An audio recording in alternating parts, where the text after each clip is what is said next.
Yes, yes, yes. Welcome everyone. My name is MC Till, and you are tuned into the Boom Bap Chat. This is episode number 5, and we have a wonderful guest tonight, all the way from California. We have Kenneth Masters. Kenneth Masters, what's up, man? How are you doing? Yo, what's up, man? What's up, everybody? Yo. It's good to have you, man. Thanks for being here. Before we jump in to your music, you started out in Philadelphia, right? Yes. You went out to California, up to Portland, back down to California. You've done kind of the traditional boom bap sound. You've done a band. You've done all kinds of stuff. But Yeah. who, for the people that don't know you, who is Kenneth Masters? Hey, man, I'm just like, Kenneth Masters is just like a regular dude who raps, like it's nothing more to it than that. I like to just be a shining beacon. I always say that I'm the real official, the illa issue. I just like to be a shining beacon of like, just what it is that's real. And I don't, do any kind of fraud on any level. You know what I'm saying? Like, that's like the one thing about me. So if you heard me on a record, you see me right now, anything like it's real. I'm an approachable person I can talk to. I bleed like everybody else. I don't, come off on some like superstar level destroyer. Like I'm the illest MC of all time. I'm confident in my shit, but I'm just the everyman, bro. I'm just, for people that just want to hear good, relatable, actual, real shit. You know what I'm saying? Like actual, real shit. Like everybody out here is not trapping and, having sex with all the baddest chicks and taking trips all over the world. I mean, I did that a little bit, but all jokes aside, I'm just a real ass dude, man. Just super, super extraordinary. Hey, that's dope, man. And speaking of super extraordinary, down to earth dude, one of my favorite MCs is Drez from Black Sheep. And so when I reached out to you about what are some of your all-time favorite hip hop albums, I was very excited when you mentioned this album we're going to talk about. What we like to do on the Boom Bap Chat is get to know the artists via the music that they like and that has inspired them. So I'm going to throw this album up here. I want to chat about this for a little bit. If you're not tuning in, if you're tuning in through the podcast, this is A Wolf in Sheep's Clothing by Black Sheep. So tell us, what does this album mean to you? Man, this album is like, that album's super dope. Like me and my cousin who was older than me, we used to listen to that record. She had that record. She bought it. And we used to listen to that record like crazy and on tape. I had that shit on tape. And I remember I had like took it. She let me hold it because I would go over to my aunt's house for the weekend and she would let me hold it and I would listen to that. And, I always thought Black Sheep was dope because they were a part of like the Native Tongue Squad, but they weren't like, like Leaders of the New School or Tribe Called Quest. They were a little different. Like they were talking at like going out to the clubs and just, being like a young man living life in New York. And, that record is just amazing to me. Like from just even the way when, with the opening and he's dreaming that he was hard and just, talking about strobe light holes, just all types of stuff. Like, you know what I mean? Like, so there's a lot of that in me, you know what I mean? Where I'm saying like the extraordinary stuff, like, you know what I mean? Like you could talk fly and you could be fly without like, overdoing it. And I kind of feel like that was embodied in that record. Yeah, no doubt. No doubt. And I don't know if you follow Drez on any social media, but he seems like a very relatable guy, the things he talks about and what he posts. And cool. I remember on his he put out a project. I've had the opportunity. Yeah. My bad. I mean, go ahead. You finish what you were saying. I'm sorry. Go ahead. Finish what you were talking about. No, you're good. Yeah. So, and I was just saying that he had 2 years ago, about 2 years ago, so he put out an album and he has like all these interludes on the album. And one of the things he talks about is how, he didn't get the most money or the most fame, but he got a lot of props and he can go anywhere and people respect him. And he was like, for me, that's the win. And so I've always liked Drez for that reason. So yeah, go ahead. What were you about to say? No, I was saying I've had the opportunity to perform with Black Sheep twice in my career, and meet those dudes up close and personal. One was at the legendary Middle East in Boston. Did a show. It was me, nonfiction, Black Sheep, like Jedi Mind Tricks, Mr. Lift. It was crazy. It was crazy. Cool ass dude. But of course, I'm sure he's happy, bro. That's a classic record, and The Choice Is Yours is like a classic all-time hip-hop song, bro. Like you could put that shit on anywhere, like in outer space. You know what I mean? And people know that. And it's like, I mean, it's funny now as we are younger, I mean, I'm 41, bro. So like I came up through all of that in the 90s and, absorbing all of that. And it's like, it's funny because, I thought them dudes were gonna, like, from the way that they talked on the record and presented themselves, I thought them dudes were just like, making all this crazy money off rap and just living and, the reality of it when you're in the business and you get older, you're like, oh no, like, they might have got some drink tickets, and I'm sure they were getting some money for them shows because I played some shows with them, and I know he definitely got paid some good money on them shows. But it's not like everybody's not Jay-Z, and that's what I'm saying. You know what I mean about my persona. So I got a job, bro. You know what I mean? Like a lot of your favorite rappers got jobs. You feel me? Yeah. Like motherfuckers, I know motherfuckers that sell out stadiums that still go to work. You know what I mean? That still go to work, and they no selling doubt. out. You feel me? No, oh, for sure. What do you do when you're not doing music? What's your gig? I am a territory sales rep for a weed company in California. So I sell legal marijuana and marijuana products. Wow. Okay. I guess that's pretty recent because actually they legalized it a while ago, didn't they? It's been legal. Well, it's been recreationally legal for 2 years, but it's been you could do like the medical thing and have a medical card, which they whatever. You could do that for a while. Mm-hmm. Excuse me. You could do that for at least the last 5 years, for sure. I look like a terrorist. Yup, I am. True story. So let's jump into your music. So Let's jump into your music here. You put out an album, People Are Poison and Outside Is Lava. How did that come about? I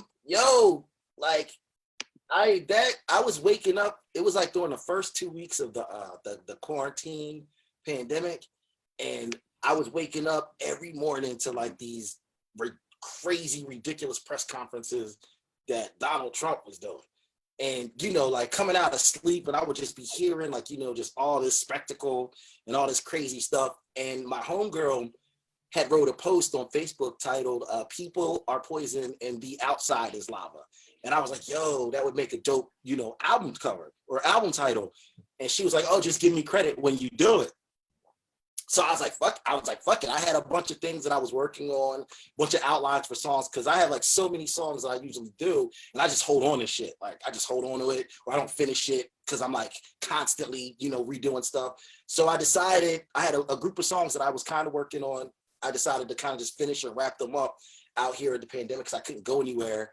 This was like during the first couple of weeks when we didn't really know what was up. I wasn't like traveling out for work or anything. So I just decided to, like bang those 4 songs out and do them as a commentary. Like a lot of the things that I do is a commentary on like real actual life, like, real life or real life as seen through my eyes. So at that point, that's what I was looking at. And, I had songs on there because everybody was a medical expert or everybody was a certified, like, everybody had a certified PhD in, conspiracy theories and stuff like that. So I was just seeing, it was just like the wildest shit that you were seeing on social media because that was really our main source of contact with everyone in the outside world, outside of like, your immediate area.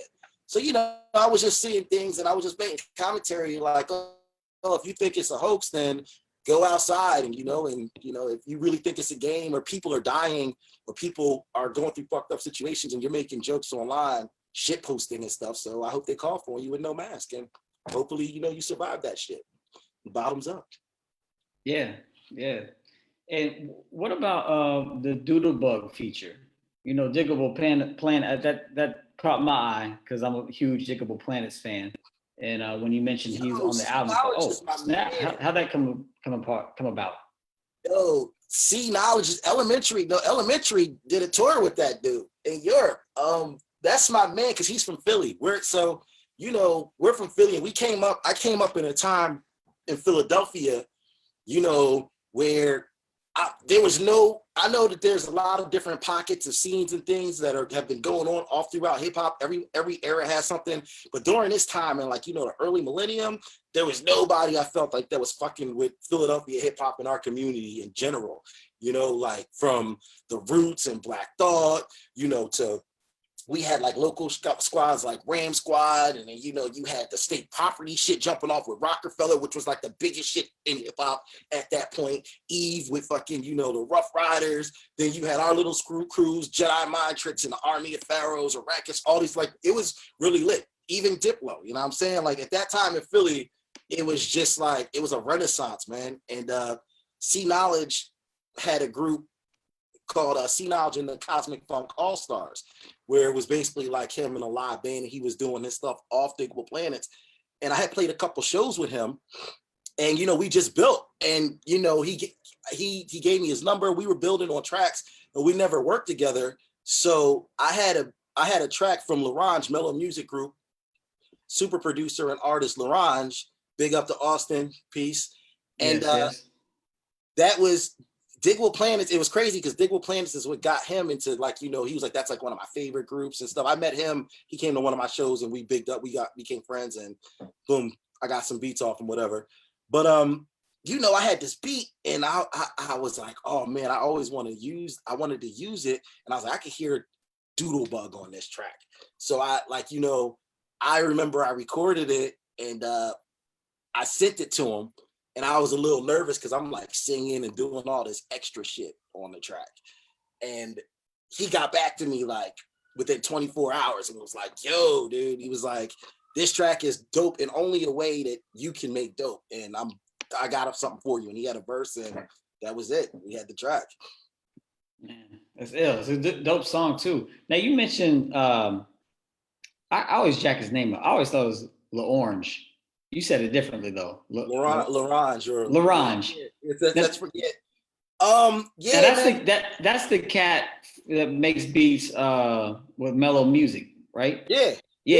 I love his work. So yeah, how'd that come about? Super dope. I have this other group on my label, Black Boy Awesome Ugly Tarantino. It's me. Shout out to Gums and Christina, Lady X. And we had, when our record dropped, we did a little Pacific Northwest tour, and we did a show in Seattle. Pad Pushers. Shout out to my boy Alex Wisdom.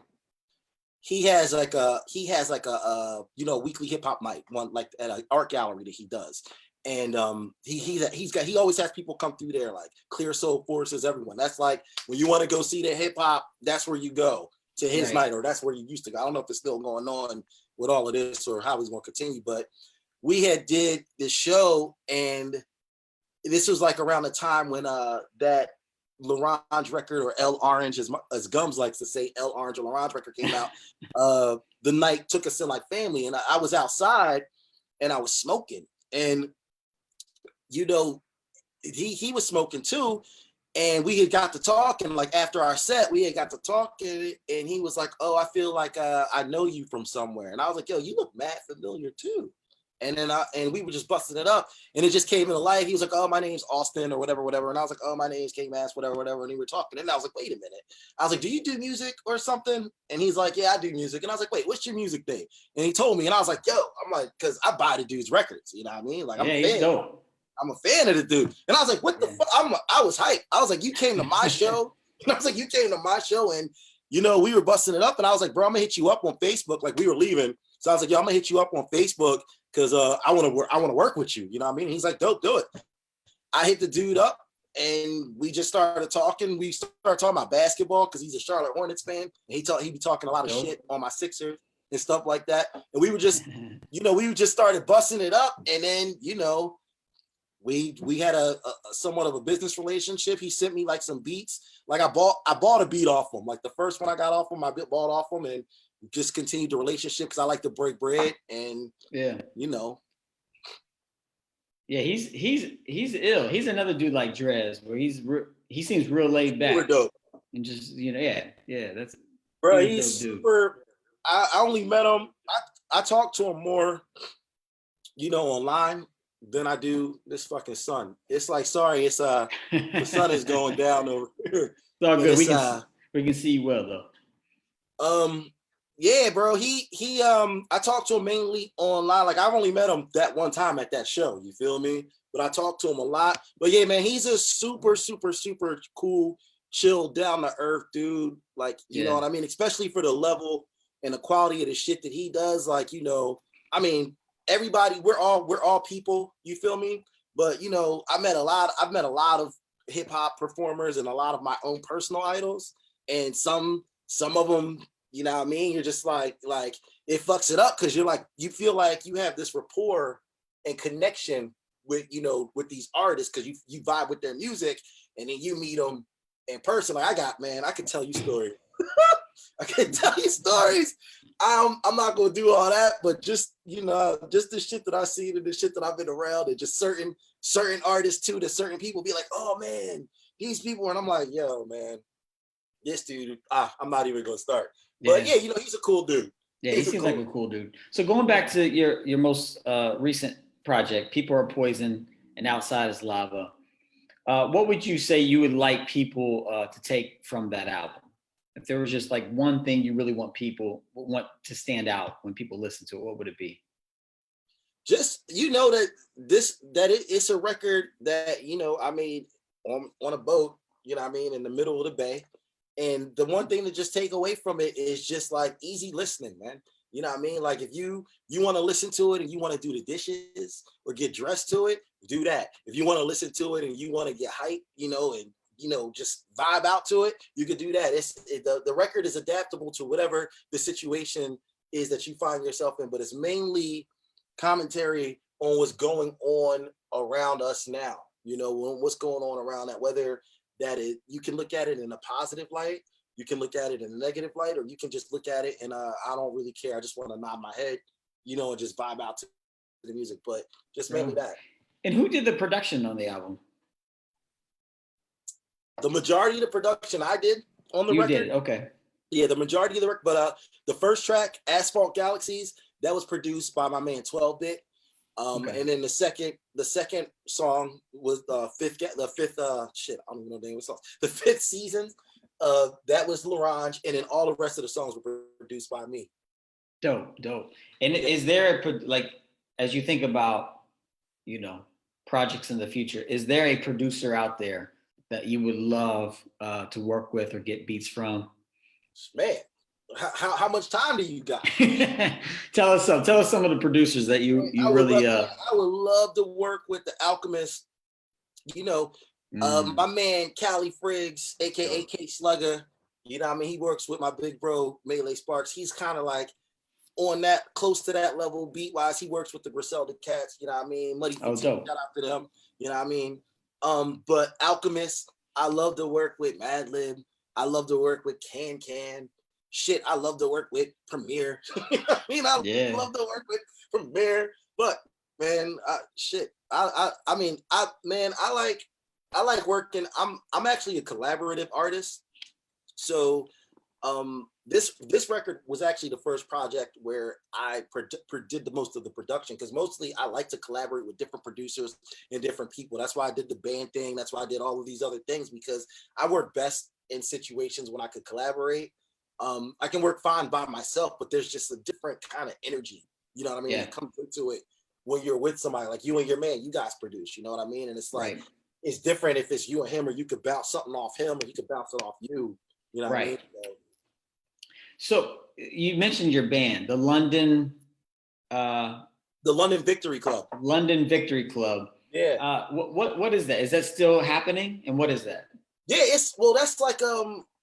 that's like a revolving cast of instrument players. The main thing that stays the same in that is just me.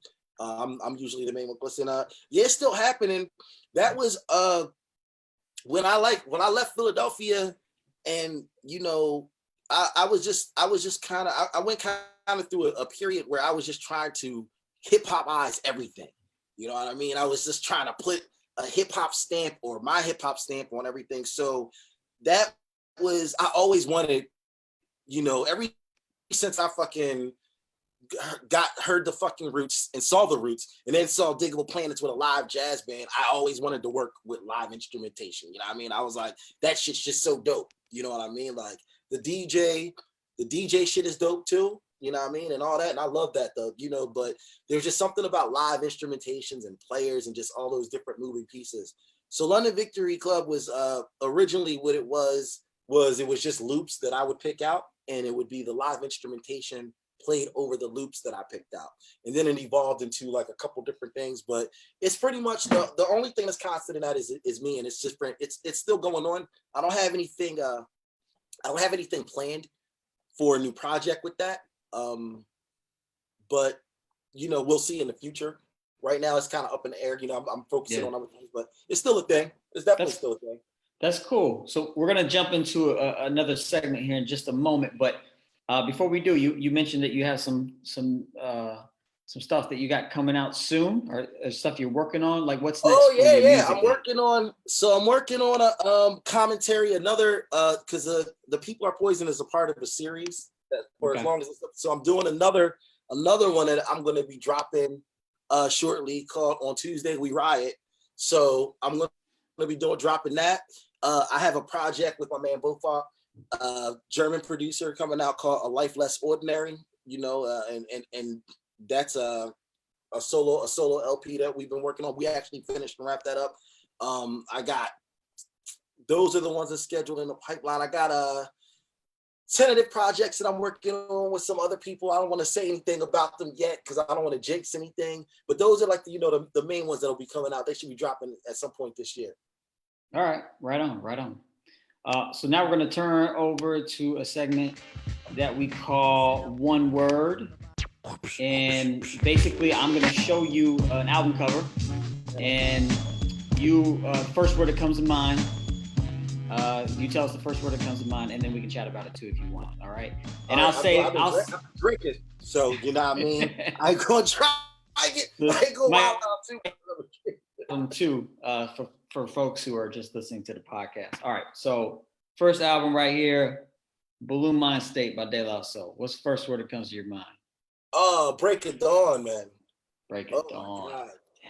Oh my God. That fucking, good enough.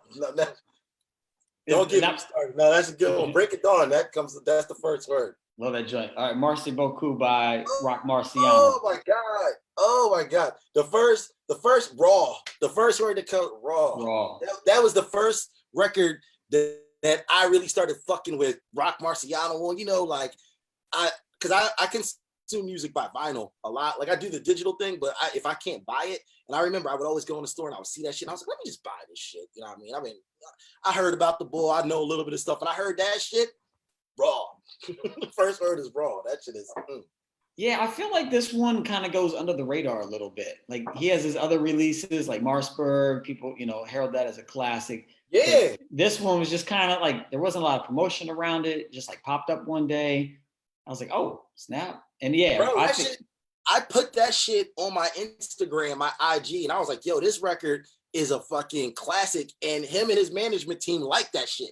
On my Instagram, I was like, dope. I was like, oh shit. I was like, this record is a classic. So I was like, hey, you know what I mean? Yeah, he's dope. He's dope. Super dope. All right. Super dope. Here's another one I know you like, Low End Theory. Oh man.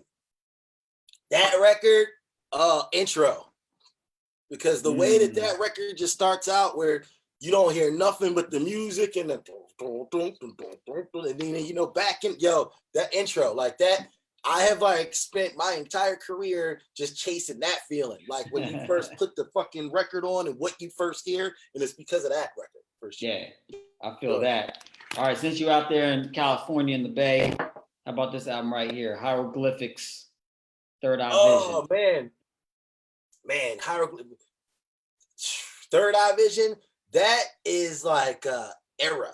You know what I mean? Like, because Hyro, to me, in the hieroglyphics era, and it's crazy because, you know, those dudes are so legendary. But I was watching like this video the other day, you know, that the dude Trap Lord did. And he was talking about like Odd Future, and he was saying about how they were like the first group that came out that were like you know, just normal kind of weirdos. And I was like, Hyro was kind of that group. Those dudes came out and they were like, that was their whole thing. Their whole thing was like, we showed that you could just be a regular ass dude and rapping. So, you know, there's an era like the cold era shit element to that. And that's what I think of when I think of that shit. Like, super dope. Love those dudes. All right, we got 2 more here. 2 more. First Diggable Planets album, Reaching. Man. Classic record, man. Same thing there. Intro of that record when the music fucking fades up and in, and you know it just sounds like you're going through like this fucking like space portal, and then that jazzy truck comes in and the ticky, yo, love that shit, yo. Hey, which one do you prefer? The first one or the second Blowout Comb? Yo, it's crazy because I did not like the second record when it dropped, you know, and there was a lot of hateration going on around the second record because they were saying they were being political with all the Black Panther shit. And I did like the fun element to all that shit. But as I got older, you know what I mean? As I got older and I got, because I like the bubblegum poppiness of I'm cool like that and all that nickel bags and shit like that. But as I got older, you know, the second record is by far probably, I mean, it's hard. It depends on what day it is. But I definitely will probably go back to, you know, Blowout Comb more than I go back to that one. You know what I mean? Like I played Blowout more joints off of that than that one. You know what I mean? Yeah, I feel you. I have a similar experience with them. Like this was my favorite by far for many years. Oh yeah. Blowout Comb just grew on me more and more and more. That record is so dope. Yeah, what changed my mind is Blowout Comb. That dropped like when I was like in high school. And that was like the first show that I went to in my life where it was like, I remember I went with this girl, Teresa. She was like this like artsy chick from high school with like purple streaks in her hair and all this and that. And I remember we went to the Diggable Planets Blowout Comb show at the Trocadero, and these motherfuckers had like a fucking full horn, you know, section, like trumpet player, saxophone player, dude on a stand-up bass. Jazzy Joyce was on the Wheels of Steel, and they had the fucking stand-up. It was dope. And I just remember the whole time it was just joints getting passed around, and they're fucking, you know, performing the record, and it sounded exactly like the tapes and the CDs that I had. Right. And that was the turning point for me. I was like, yo, this shit's amazing. All right, last one here. ATLians by Outkast. Woo! Man, yo, like I can't front. I wasn't, you know, a lot of people like Southern, you know, playlistic Cadillac music and all that shit. And I liked that record. That record's dope. You know, it's a classic. But I didn't really start fucking with Outkast until I heard that record. Like the whole comic book fucking, you know, packaging in there, and just the way that it sounded. Like I love piano loops and like jazzy, you know, like that's what gets me, that do, do, do, do, do, like tickling the ivory shit. And that record right there, man, like, oh, I love that shit. I still want to know what happened to the story because it's a cliffhanger. Like, we don't know what the fuck happened. You know what I mean? The thing is floating in space. Was good. But yeah. And I feel like this album's mixed really well. Like every sound in it just sounds right where it needs to be, bro, you know what's crazy to me though? It's crazy to go back and listen to some of the hip hop shit, like from like, you know, like I'll even say like the Rockets days, and I'll listen to some of that shit. I'm like, damn, this shit sounds terrible. Like the vocals over. I mean, it's still good. Don't get it fucked up. Yo, listen to the First Company Flow record. I don't know who the fuck was mixing or mastering that shit, but that shit is like all over the place, bro. It's all over the place. But that, yeah, like when you get like a good, like you said, a good mix and master, and it's like, I'm happy because a lot of people can't hear shit like that. You know, we're artists, so we listen. My homie used to get on me about that. Like he put a song on, and I'm like, oh, you know, there's just this thing that's fucking with me. And he'd be like, damn, dude, you know, you're an artist. You hear shit different than everybody else, bro. Everybody else doesn't hear that shit. I'm like, oh, you know. But no, I understand that totally. There's a song by Cormega off of his, I forget which album, The Understanding, I think it is. And the beat's dope, lyrics are dope, but there's just this one clap. he used like this offbeat clap. And to this day, when I listen to that song, it just drives me nuts. Just like I can't even listen to it. Like, why'd you put that in there? It's just out of place. When I can hear, it's like I do this shit with my songs because I know there's certain shit. And I've actually gotten to a place where I used to be like so anal about shit. It had to be perfect in my mind. And even then it wasn't perfect because then somebody else might be like, yo, bro, did you mean to do it? And I'd be like, oh shit, like, you know, I didn't even beat that. But I always wonder, like, when there's certain shit, like, you know, that I catch or whatever, I'll be like, yo, did they catch that shit? Or were they just like, fuck it? You know what I mean? And then, but you hear these fantastic stories about a lot of these records. And I've always had the idea, like, you know, that these records were recorded, like, you know, in these fantastical environments, you know, there's women or men laying around. And a lot of times, I mean, a lot of this shit was just motherfuckers in like a closet. You know what I mean? Like they were in a closet and you're like, damn, like, you know, when you look at when I found out that all that Wu-Tang shit, they literally recorded that shit in RZA's mom's basement. You know what I mean? I'm like, damn, that shit, like, you know, knowing that I could be like, oh, I could kind of see it now. But when you hear it and you're like, for as fucking awesome as that shit turned out to be and iconic as it turned out to be. And I always tell my partners and people that I work with on music, because I work with a lot of musical perfectionists, and like, oh, it's got to, and I'm like, yo, man, you got to think like, you know, you could do some shit in your bathroom on the toilet and it goes viral or something. And you're just like, oh, right. I just wrote that. I wrote that on the toilet. Like, you know what I mean? Yeah. And I mean, if you go back to that Rock Marciano joint, like if that sucker was nice and crisp and everything was just like perfect, it wouldn't have the same effect. We probably wouldn't be talking about it like we do now. You know, there's an element of rawness that, you know, really comes across and hits you. You know, when I put this record out, the last one, the People Are Poison record, I was it was the first one that I had really did like that, because usually I go through a process with all my music where my man Terry, he puts everything on tape, and he's like a professional mixer man. Like that's what he does for a living. Right. He was on my team. And I usually go, this is the first time that it was just kind of like, I didn't really do that. Like we ran it through the program. My man Bufar ran it through his computer program, and it's cool, you know. But I remember a lot of people were hitting me up, and people that were familiar with my stuff, I was like, you know, hitting them up personally, and I was like, yo, just so you know, this isn't going to be of the same audio quality, because I know a lot of audio files too. You know, people that are like, I have these speakers that are hooked up and hung at a 45-degree angle. Shout out to my people, I love y'all, but you know. And so I'm sitting there because I'm neurotic about shit like that. I'm like, yo, so just so you know, when you hear this, like, it's not going to be like, you know, because I didn't run it through tape, I didn't do anything. And then, you know, one of my mans on here, he was like, look, bro, he was like a producer. He was like, look, man, he was like, that's all cool, I get all that. He's like, but I mainly care about the vibe. He's like, if it's got a vibe to it and it's cool, he's like, I don't necessarily care if it's got to be the fucking, you know what I mean, like super, super quality, pitched out the right way. If I could groove to it, big up to Eugene on that. And that kind of settled me down in my, because I'm like I said, I'm neurotic about shit like that. Like I actually hate the sound of my voice. Like people are like, oh, you sound dope on the mic. I'm like, dude, I can't stand it. Like I can't stand listening to myself rap. Huh. That's really interesting, because a lot of, you know, cats are the opposite. Like they like to hear themselves, you know.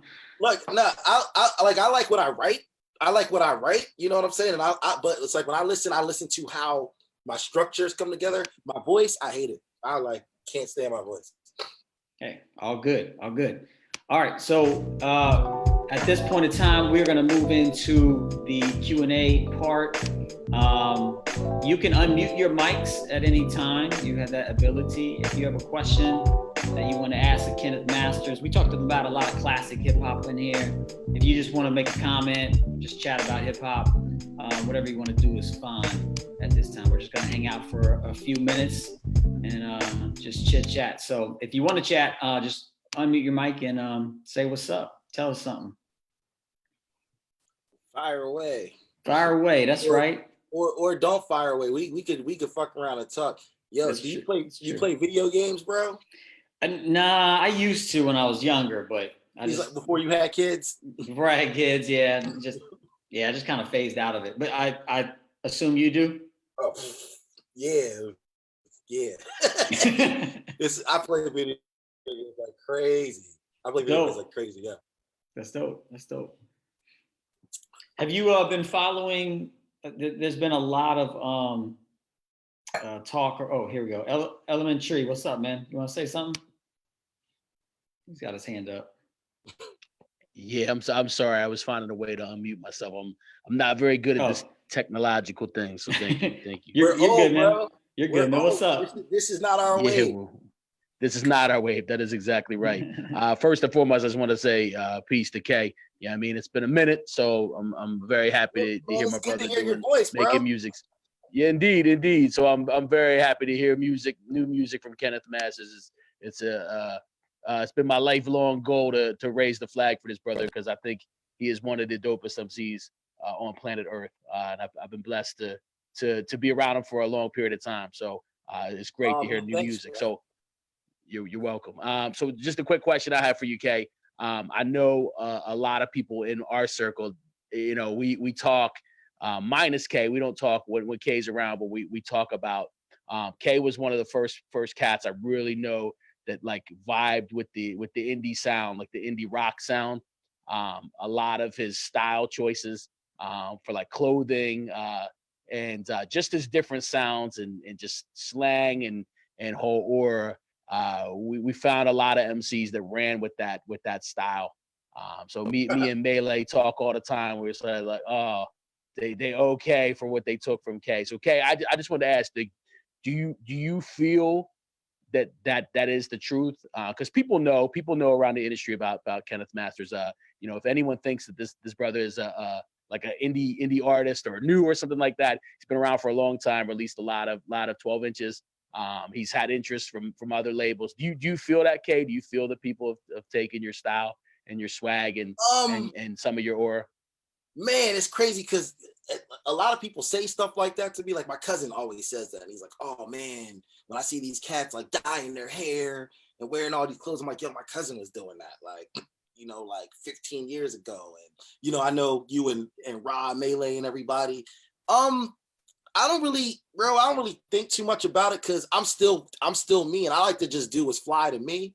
You know what I'm saying? So, I'm glad that we're at a point where like back when I was in Philly hip hop, I was doing my shit, and they were like, "Oh, that's that bike messenger rap," or they were clowning on groups like Plastic Little, or blah blah blah blah blah, this that and the third, and now that's like the wave. Everybody's on it. You know what I mean? Like Tyler and all them dudes and all that. That's like the biggest shit. So I'm glad we're just at a point where motherfuckers could they don't gotta be wearing fucking like, oversized clothes or have a certain, I shouldn't even say that because I do that shit too. And I did that, but they don't have to look a certain way or be a certain way to be hip hop. You feel me? Like now motherfuckers want to be rock stars. You know what I mean? Like now they like, oh yeah, that shit is cool. So I don't really look at it like they took it from me or I missed the boat or I don't know. I'm just glad. I'm happy that people like they can be complete weirdos.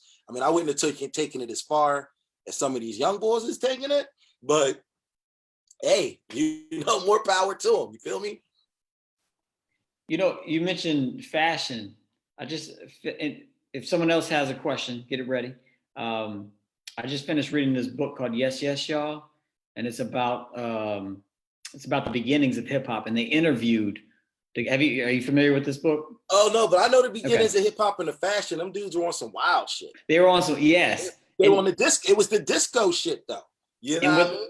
And it was fascinating because at the very end of the book, they get into like the early 80s up to like when Run DMC and Russell Simmons jump on the scene.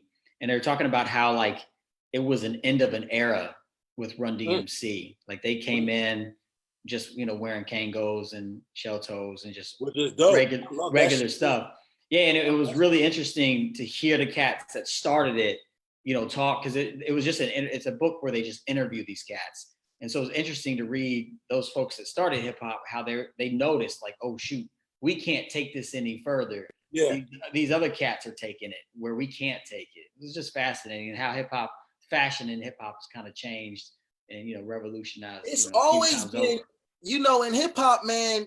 Like, and that's what I'm saying. Even like, when you had like fucking, Furious Five of them dudes wearing like leather fucking pants and shit like that.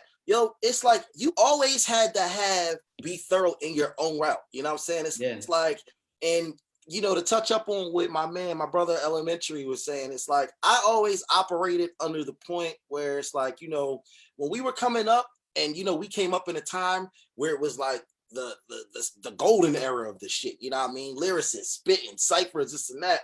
So it's like everybody, you know, when I was coming up and everybody was rapping, and even more so now, everybody raps. I mean, everybody with a fucking broadband internet connection or Xbox Live or PS network connection can give you some A, B, C, D, E, F, G bars. You know what I'm saying?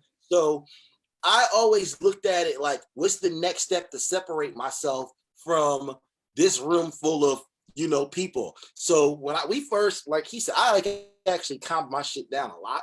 But when I first started, I would wear fucking big ass fur coats on some Ghostface shit, big feather Ric Flair boas and shit, sunglasses, had my hair dyed, and I did that because I wanted motherfuckers just to like take notice off the physical, like it, love it, hate it, whatever it was. When I stepped on the stage like that, like motherfuckers was like, what the fuck is this bull doing? Or I'm curious. And then I would start rapping.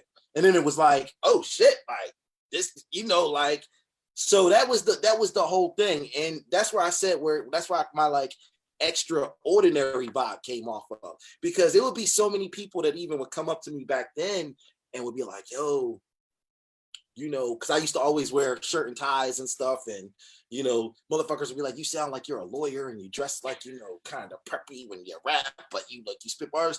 And motherfuckers would come up to me, like dudes would come up to me, they'd be like, real shit. They'd be like, yo, I appreciate how you carry yourself and the shit that you're doing, because that makes me feel like I'm okay to just get up here if I want to fucking rock like a mascot suit or do whatever the fuck I want to do, you know? I'm like, yeah, you know, so it was always a little bit about the presentation and stuff. So that's also why I don't really, you know, with a lot of the new school shit, like I said, they're taking it a little bit further than I probably would have taken it.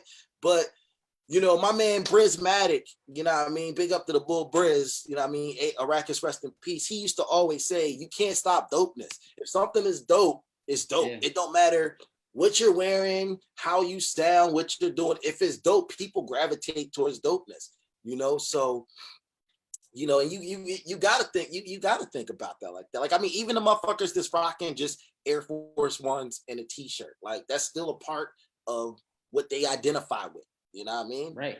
Yeah. So, yeah, no doubt. No doubt. Cool. My man Adrian, he checked in the chat here earlier. He said that the Rock Marciano joint that we put up there was his favorite rock project as well, and that off the Diggable Planets album, Burrow Check is an incredible song, which indeed it is. Oh, bro, song, yeah, that whole record, man. Yeah.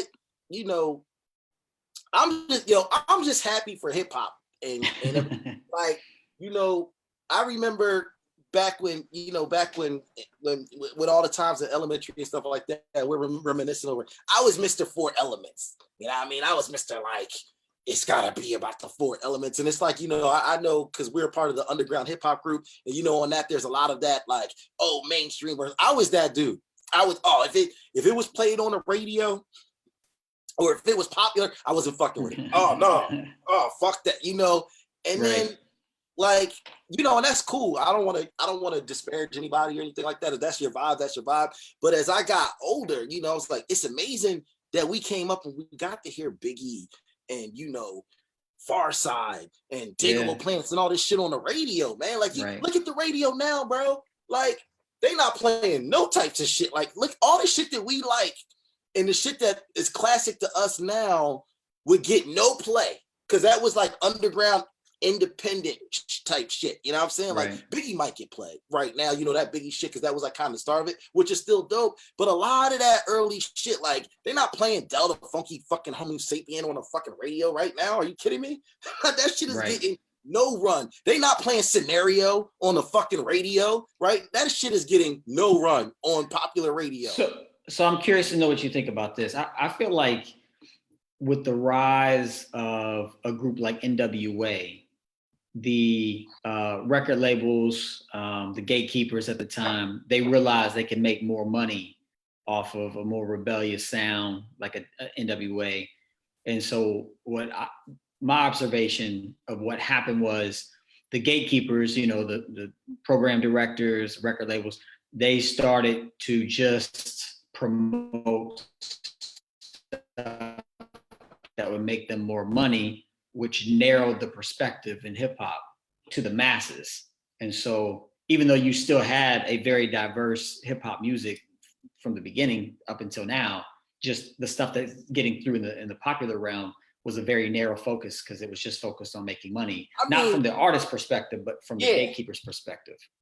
I feel like, bro, like that's in everything. That's not just in hip hop music. Right. And it's unfortunate that we have a bunch of people that felt like they wanted to run with a certain thing because they could have ran with anything, bro. Like, the masses, like the hip hop culture has been the most amazing, community and the most like in tune with just over multiple generations, from whether it's the visuals, whether it's the audio, whatever it is that we've seen in our entire lifetime, in the entire lifetime of, more so than any other art form. Hip hop is in everything. You know what I mean? Hip hop's in everything. Hip hop has influenced so much, that goes on in the world right now. I mean, shit, when you got fucking MAGA dudes making trap songs about how they're oppressed, which is crazy. That's wild. Oxymoronic. It's crazy and oxymoronic, but that should tell you something. You know what I mean? Where it's like this is music that was cultivated by urban youth. You know what I mean? For that whole pocket, and now we got motherfuckers in the boondocks. You know what I mean? Tipping over cows and fucking, doing fucking all types of fucking NTX motocross shit, and talk about some gang. It's like, whoa, where y'all get that from? Where did that come from? It wasn't no gang out in fucking Omaha, bro. Like, what the fuck are you talking about? No. Right. But, I feel like they could have taken anything and ran with it, bro. They could have taken, like, anything and ran with it. But at the same time, the streets, or I'm going to say just in tune to the pulse of what's going on, with around you, you can't bottle that up. You know what I mean? Because when you catch that wave, it's already, you catching the wake, not the wave. You feel what I'm saying? Like, it's already been wavy. We already been wavy. It's like right now, if we start making dad hip hop or some shit, or married life hip hop, and like motherfuckers are like, oh, this shit.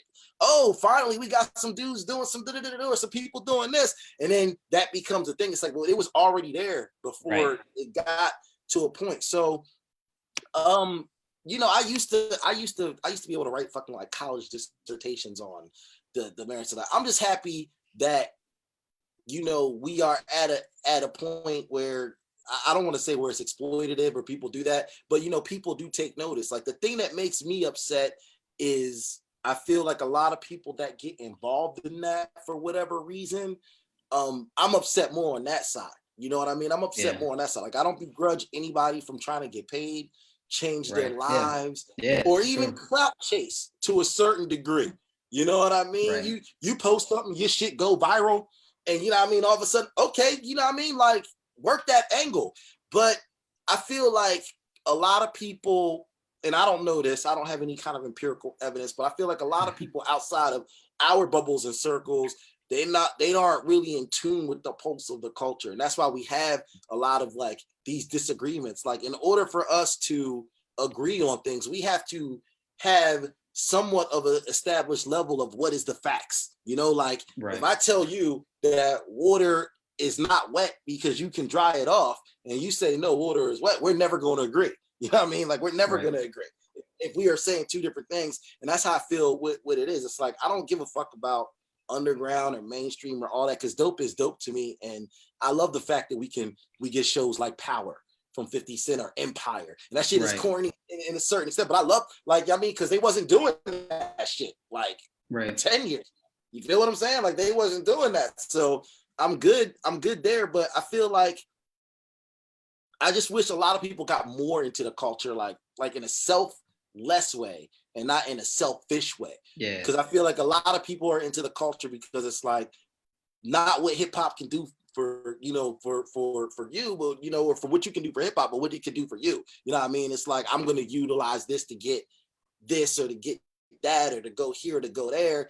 And, you know, motherfuckers just, you know, they're just not with the culture. Like with us, we were into the culture. You know what I mean? You had to be, because to find the shit and to know about the shit, it wasn't on the radio. You couldn't go to fucking genius.com and look up lyrics. You know what I mean? So if we was in a cypher and I'm stealing bars off Ghostface Iron Man, you know what I mean? Motherfuckers, they actually knew those bars. You know what I mean? It wasn't like I could research and then, you know, rework or no. Like, so, you know what I mean? I'm on my old head shit right now. But you know, I got you. Yeah. Yeah, I got you. Before we end the live feed here, is there anything that you want the people to know, or any ways you want them to reach out to you and keep the conversation going with you? Oh yeah.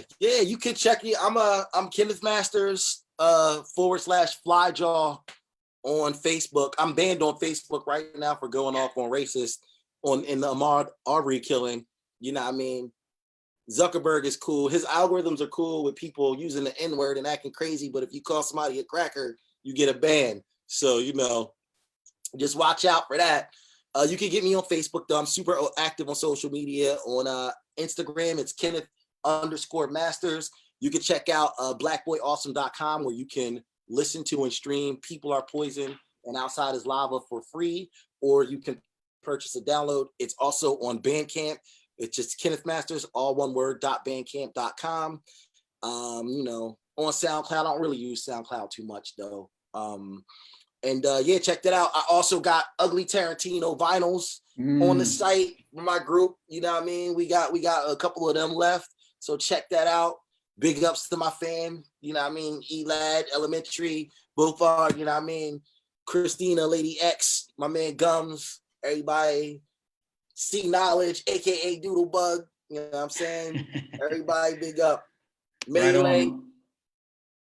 on, man. So what we're gonna do now, I'll stop the live feed here in just a moment, and we can just hang out in the chat. Whoever wants to hang out, we hang out for a little bit, chat about Black Thought being the greatest rapper alive, and different stuff like that. We'll just chat it up. But if you're listening to the podcast or joining this social media feed, thanks for tuning in. Appreciate it. We'll be back next Thursday, same time, 10 p.m. Eastern, same link. And next Thursday, we have Almas Marad, a dude out of Chicago. He is ill. I saw him perform playing drums and rapping at the same time years ago. And yeah, he's a dope. So do your research.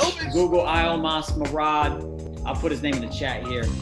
Check him out and come back next Thursday. So cool. If you want to hang out in the chat, you can. And everyone else, we will see you next Thursday.